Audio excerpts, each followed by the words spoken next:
اور ایک جگہ پر فرمایا کہ یہ قربانی کی حقیقت کیا ہے؟ فرمایا تمہارے باپ مورث ابراہیم علیہ السلام کی سنت ہے۔ اللہ رب العزت نے مجھ محمد کو بھی اور میری امت کو بھی حکم فرمایا قربانی کیا۔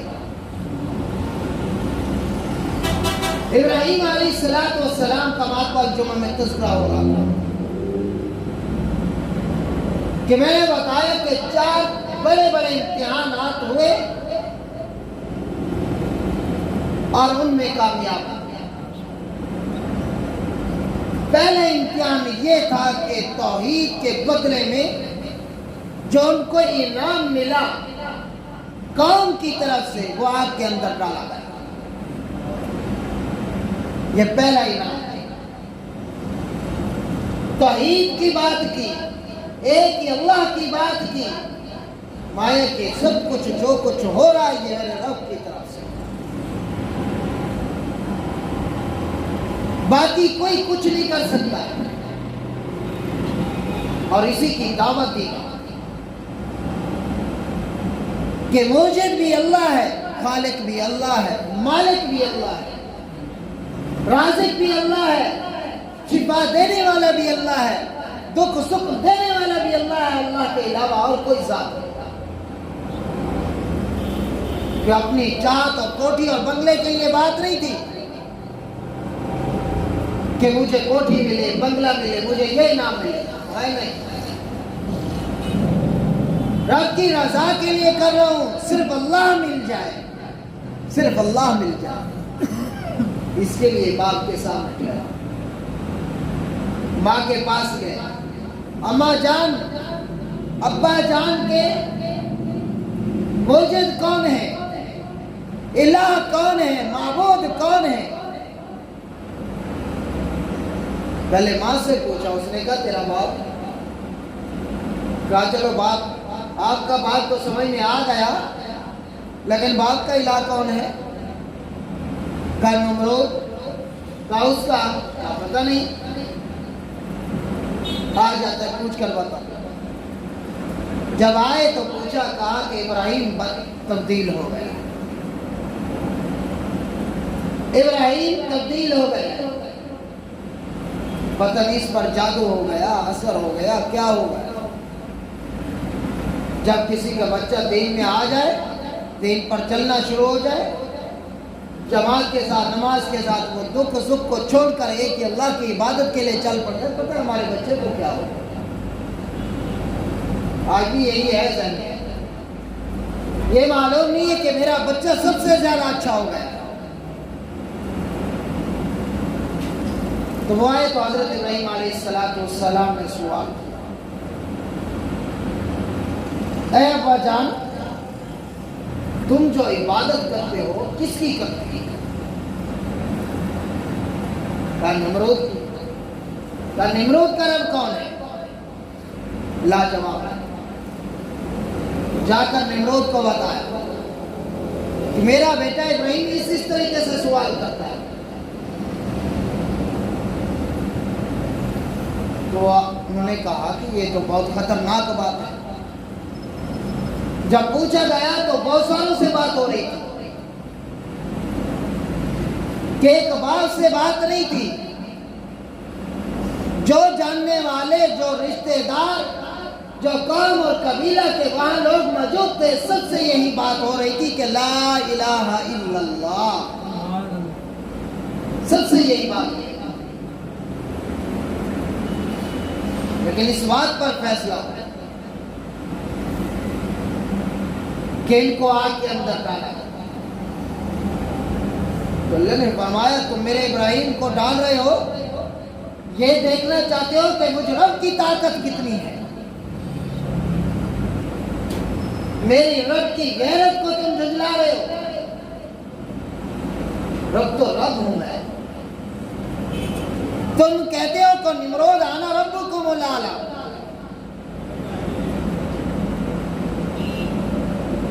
تمہارے یہ بنائے۔ تو حضرت ابراہیم علیہ السلام کے لیے چیخ تیار کیا، 6 مہینے تک لکڑیاں جمع کی گئی، بہت بڑا ایندھن بنایا گیا، چاروں طرف دیوار لگا دی گئی. ہم بیٹھ کر مشورہ کر رہے ہیں کہ لکڑیاں تو جمع ہو گئی ہیں،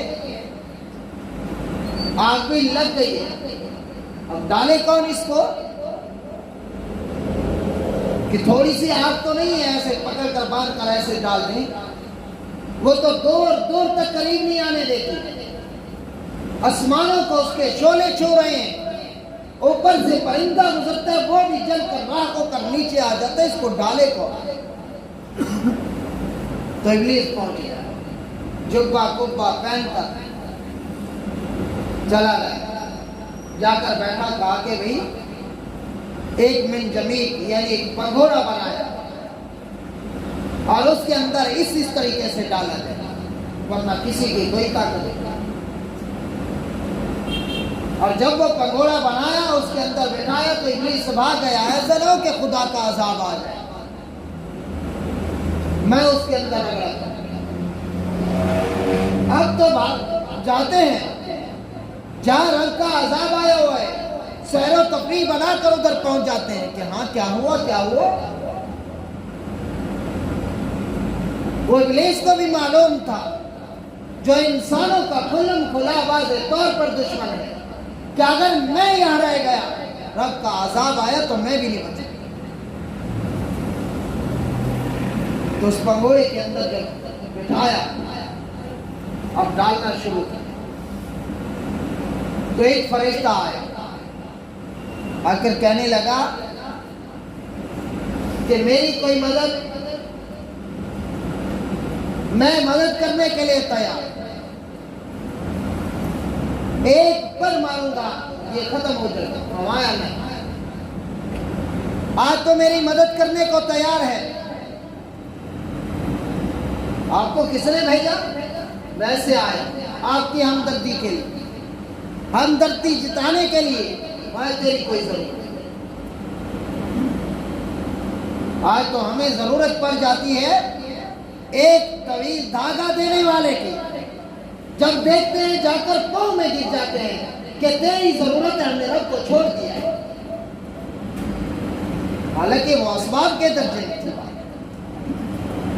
ہم نے الہ کو چھوڑ دیا، مالک الملک کے دروازے کو چھوڑ کر اس پیر کے نیچے بیٹھے ہوتے ہیں جو 5 وقت کا نمازی بھی نہیں، سنت رسول کے مطابق زندگی بھی نہیں، لباس بھی نہیں، سر بھی ننگا ہے، لیکن سنت رسول کا تارک ہے. ہم کہتے ہیں یہ بہت بڑھیا ہے، اس نے سب کچھ دینا. تھوڑی سی تکلیف ہوتی ہے ڈاکٹر کے پاس چلے جاتے ہیں، کہتے ہیں کہ اس ڈاکٹر نے شفا دینی، رب کا دروازہ چھوٹ گیا. حالانکہ یہ تو اسباب کے درجے میں، پہلے تو اس کا دروازے کو کھٹکھٹانا، اس سے مانگنا تھا، اس سے لینا تھا کہ الہ العالمین یہ تکلیف آ گئی ہے، 2 رکعت نماز نفل پڑھ کر تجھ سے مانگ رہا ہوں. پھر پیارے نبی نے جو فرمایا کہ صدقہ کرو، پھر صدقہ کرتا. پھر تیسرے نمبر پر جا کر ڈاکٹر کے پاس جاتا کہ سنت کے مطابق آیا ہوں دوائی لینے کے لیے، تیری دوائی کے اندر شفا نہیں، میں تو سنت پوری کرنے کے آیا ہوں. تیری دوائی نے شفا نہیں دینی، شفا دینے والی ذات تو اور ایک ہی ذات ہے، وہ الہ العالمین ہے. مایا فرشتہ تو مایا آپ کی ضرورت ہے. دوسرا فرشتہ آیا، بادلوں کو میرے ہاتھ میں، میرے کنٹرول میں اللہ رب العزت نے دیا ہے. اگر حکم فرمائے تو ایسے بادل لے کر آؤں گا جو یہاں پر سے گیا ختم ہو جائے. فرمایا آپ آئے ہو یا کسی نے بھیجا؟ خود آیا. ہماری ضرورت ہے. 4 فرشتے آئے، ہوا والا آیا. سب فرشتوں کو یہی انکار کر دیا کہ کوئی ضرورت نہیں. ضرورت ہے تو ایک کی ضرورت ہے، ضرورت ہے تو مالک الملک کی ضرورت ہے. اسی کی محبت کی خاطر راکھ ہونے کے لیے جا رہا ہوں. اگر اس نے حفاظت کرنی ہے تو وہ حفاظت کرے گا، نہیں کرنی تو میں اس حال میں بھی قربان ہونے کے لیے. یہ تھا خلیل اللہ ابراہیم. ایمان والے کی صفت بھی ہے. آج ہم اس طریقے سے کرتے ہیں کہ میری شادی غم میں اگر میرے برادری والے روٹھ جائیں، میرے برادری والے مجھے برا کہیں، میرے برادری والے مجھے چھوڑ جائیں، میں ایک ہی رب کو سرخروئی کے لیے، میں اس کے لیے قربان ہونے کے لیے تیار ہوں، میں سب کو چھوڑ سکتا ہوں، ایک الہ کو نہیں چھوڑ سکتا۔ کوئی آج ہم ایسا کرتے ہیں کہ میری رشتہ داری کے، میری خوشی کے اندر، میری غمی کے اندر کیا جو میں کر رہا ہوں یہ سنت کے مطابق ہے یا نہیں ہے؟ کیا اس کے اندر اللہ خوش ہوں گے یا نہیں ہوں گے؟ کیا اس کے اندر میرے پیارے رسول خوش ہوں گے یا نہیں ہوں گے؟ کبھی سوچا ہے؟ میں تو خوش کرتا ہوں میرا برادری والا خوش ہو جائے، یہ ناراض نہ ہو، رب ناراض ہوتا ہے تو بھلے ہو جائے، یہ ناراض نہ ہو، رسول ناراض ہوتا ہے تو بھلے ہو جائے، میں اپنی اس حالت کو نہیں چھوڑ سکتا۔ میرا عالم تو یہی ہے، میں تو اس لیے سب کچھ کرتا ہوں۔ میری قوم ناراض ہوتی ہے، میں کیوں رب کے فرمان کو چھوڑوں؟ انسان کو تو یہی ہوتا تھا، ایمان والے کی صفت تو یہی ایمان والے کی صفت۔ آج سب کچھ قربان کر دیتے ہیں برادری پر، رشتہ داروں پر، دوست احباب کی وجہ سے، لیکن ہم اللہ اور اس کے رسول کو بھول جاتے ہیں۔ ابراہیم جا رہا ہے، بڑے بڑے رشتے آئے تو جواب میں یہ کہا کہ میں آپ کے لیے نہیں جا رہا، جس کی محبت کی خاطر اس آگ میں جا رہا ہوں میں تیار ہوں، اگر میں راک بھی ہو جاؤں، جل بھی جاؤں، جو کچھ بھی ہو جائے، اگر اس نے مدد کرنی ہے تو کرے گا، نہیں کرنی تو میں اس حال میں بھی قربان ہوں۔ تو اللہ نے کیا حکم کیا؟ جب آگ کے اندر ڈالا گیا تو اللہ نے براہ راست حکم فرمایا میرا ابراہیم، میرا خلیل اللہ اس محبت کے عالم میں ہے کہ میں اب فرشتوں کو حکم دو کہ جاؤ اس کی حفاظت کرو۔ اس نے براہ راست مجھے پکارا ہے تو میں رب بھی براہ راست اس کی مدد کر کے دکھلا دیں۔ حکم فرمایا قلنا یا نار کونی بردا وسلاما، اے ابراہیم علیہ السلام پریشان نہ ہوئے، بلکہ آپ مجھے براہ راست مجھے پکار رہے ہیں، میں آپ کی ایک ایک آواز کو سن رہا ہوں، ایک ایک آواز کو، میں آپ کی دل کی دھڑکنوں کو بھی جان رہا ہوں، میں آپ کے دل کے اندر محبت کو بھی جان رہا ہوں۔ ابراہیم پریشان نہ ہوئے، قلنا یا نار کونی بردا، فرمایا پریشان ہونے کی بات نہیں، ایسا مناظر دکھاؤں گا قیامت تک سارے یاد رکھیں، جو اللہ کا ہو گیا اللہ کیسے حفاظت کر کے دکھاتا۔ آج ایک مال والا آیا، تھوڑا سا پیسے والا آیا، تھوڑا سا عہدے والا آیا، تھوڑا سا جرنیل آیا، ہم اس کے مال اور عہدے کو دیکھ کر اس سے ایسے متاثر ہوتے ہیں شاید کہ یہ مجھے کھا نہ جائے، لیکن یہ معلوم نہیں ہے کہ جان تو اسی نے دی ہے، جان بھی اسی کی ہے۔ ٹھہرے ہیں کسی کے ملازم ہیں تو وہ کہتے ہیں کہ نماز کے ٹائم نہ جانا، تو نماز پر نہیں آتا، یہ نہیں سوچتا کہ مجھے رب نے میرا ذریعہ یہاں سے بنایا ہے، اگر میں اس نماز کی خاطر یہاں سے چلا گیا، دین کی خاطر چلا گیا تو رب اور بنا دے۔ رب کے دروازے تو کھلے ہیں، کوئی کسی کو اللہ رب العزت نے محتاج نہیں بنایا، کسی انسان کو کسی انسان کا محتاج نہیں بنایا، بلکہ اسباب کے درجے میں اللہ رب العزت نے ایک دوسرے کا سہارا بنا دیا، ایک دوسرے کا سہارا۔ مالک ہے، دکاندار ہے، تاجر ہے، افسر ہے، وہ اکیلا آدمی کام نہیں کر سکتا جب تک اس کے پاس کوئی ٹیم نہ ہو۔ ایک بڑے کاروبار کے لیے ٹیم ورک چاہیے، ایک بڑے سسٹم کے لیے ٹیم ورک چاہیے۔ جب ٹیم ورک ہوگی تو کام ہوگا، ٹیم ورک نہیں ہوگی کام کہاں سے ہوگا؟